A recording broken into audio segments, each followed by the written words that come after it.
बहुत समय पहले की बात है। माधवपुर नामक गांव में एक गरीब किसान अपनी बूढ़ी अम्मा के साथ रहा करता था। उसके पास एक छोटी सी जमीन थी जो कि बंजर हो चुकी थी। फिर भी वह दिन रात उस पर मेहनत करता था। मोहन बहुत ही मेहनती और ईमानदार था।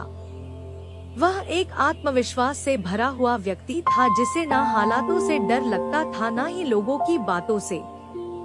हर दिन सूरज उगने से पहले ही वह उसी आत्मविश्वास के साथ उठता और अपने खेत की ओर बढ़ता जहां सिर्फ बंजर जमीन थी, लेकिन उसके सपनों की हरियाली छिपी हुई थी। उसे यकीन था कि एक दिन उसकी मिट्टी उसे जरूर जवाब देगी, सोने जैसी फसल बनकर। ओ बेटा मोहन, तेरे लिए मैंने जमींदार से बात कर ली है।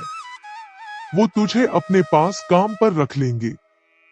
तू भी जाकर उनसे एक बार बात कर ले बेटा।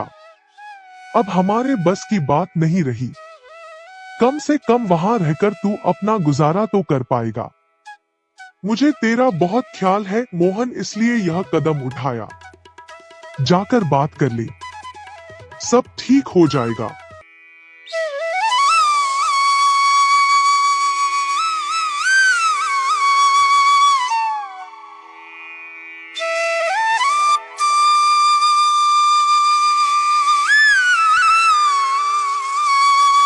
अम्मा, तुमने क्यों बात की वहाँ? मैं नहीं जाऊंगा।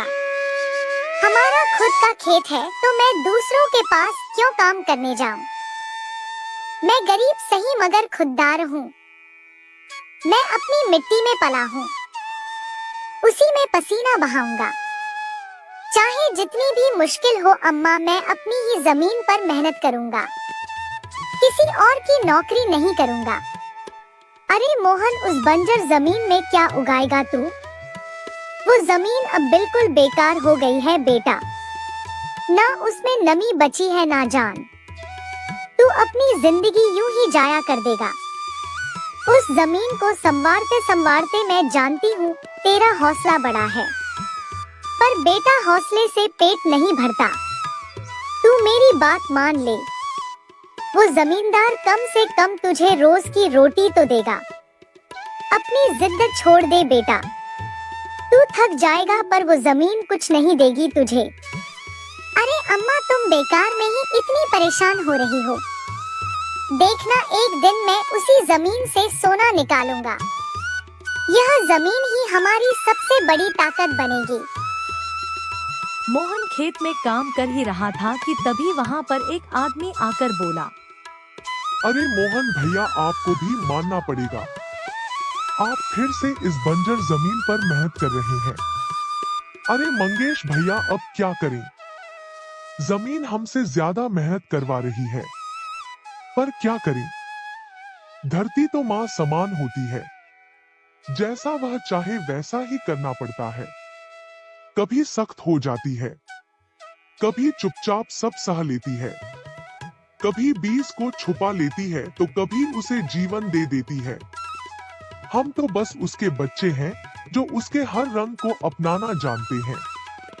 थक तो जाते हैं भैया, पर जब मिट्टी की खुशबू आती है ना तो सारी थकान उतर जाती है। उम्मीद है यह माँ हमें खाली हाथ नहीं लौटाएगी। बस थोड़ा और सब्र, थोड़ा और विश्वास। आप जैसा मूर्ख तो मैंने आज तक नहीं देखा भैया। क्या सोचते हो आप? दुनिया कहां से कहां पहुंच गई, और आप अब भी उसी बंजर जमीन से उम्मीद लगाए बैठे हैं। मोहन के पास उस आदमी की बातों का कोई जवाब नहीं था। वह वहां से अपने घर चला जाता है।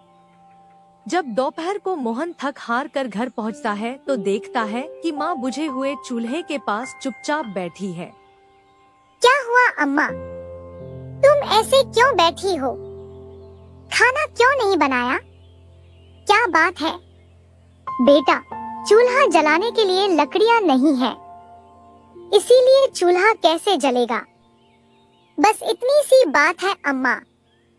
मैं अभी जाकर ले आता हूँ लकड़ियाँ।